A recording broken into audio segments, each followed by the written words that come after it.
आप सभी को मेरा नमस्कार। साथियों, आज हम 25 जून 2025 के दौर से गुजर रहे हैं, लेकिन हमें 25 जून 1975 के दौर को याद रखना चाहिए, क्योंकि उस दिन इमरजेंसी लागू की गई, लोकतंत्र की हत्या की गई, पार्लियामेंट की गरिमा को तार तार किया गया, प्रेस की आजादी पर ताले लगा दिए गए, जुडिशरी को बंधक बना लिया गया और जो लोग, लाखों करोड़ों लोग जिन्होंने आवाज उठाई कि लोकतंत्र की हत्या हो रही है, उनको जेलों में ठूंस दिया गया। और ये क्यों किया गया? ताकि कांग्रेस पार्टी अपनी सरकार को बचा सके। मैं समझता हूं उसकी जितनी भी निंदा की जाए वो कम है, क्योंकि लोकतंत्र में अगर आप इस प्रकार काम करने की बजाय लोगों से, जनता से ही अब जंग शुरू कर दें, तो मैं समझता हूं उससे बड़ी निंदा की बात कोई और नहीं हो सकती। साथियों, मैं बधाई देना चाहता हूं हिंदुस्तान की बहादुर जनता को कि फिर 1977 में, मतलब 75 के 2 साल बाद जब आम चुनाव हुए, उस वक्त लोगों ने कांग्रेस पार्टी को बाहर का रास्ता दिखाया। यहां तक कि इंदिरा गांधी जी को भी लोगों ने हरा दिया।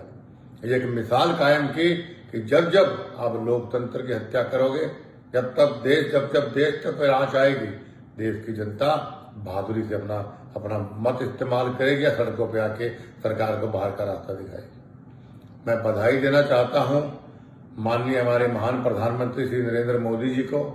मैं बधाई देना चाहता हूं मेरे नेता माननीय अमित शाह जी को कि कितने बढ़िया ढंग से ये लोग लोकतंत्र को बचाए हुए हैं और देश को इतनी बुलंदियों तक पहुंचा रहे हैं कि आज दुनिया हमारे देश का लोहा मानती है। मैं बधाई देना चाहता हूं देश की बहादुर जनता को, इतनी बढ़िया सरकार उन्होंने चुनी। मैं बधाई देना चाहता हूं हमारे डिफेंस के सभी साथियों को कि जो लोग आज हमारे जो महान विभूतियां, जो महान शख्सियत हमारे देश की रक्षा के लिए सरहदों पर खड़े हैं, लोकतंत्र की रक्षा सरकार कर रही, देश की रक्षा हमारे बहादुर नौजवान, हमारे जवान कर रहे हैं। मैं बधाई देना चाहता हूं एक बार पुनः हमारे देश की बहादुर जनता को कि लोकतंत्र की रक्षा के लिए जब भी लोकतंत्र पे खतरा हुआ, तब आपने जागरूकता का सबूत दिया और एक मिसाल पैदा किया। जैसे मैंने शुरू में कहा वीडियो में कि 1975 का 25 जून का दिन हमें भूलना नहीं चाहिए, और सिर्फ इसलिए कहा कि आप इतिहास से सीख लीजिए।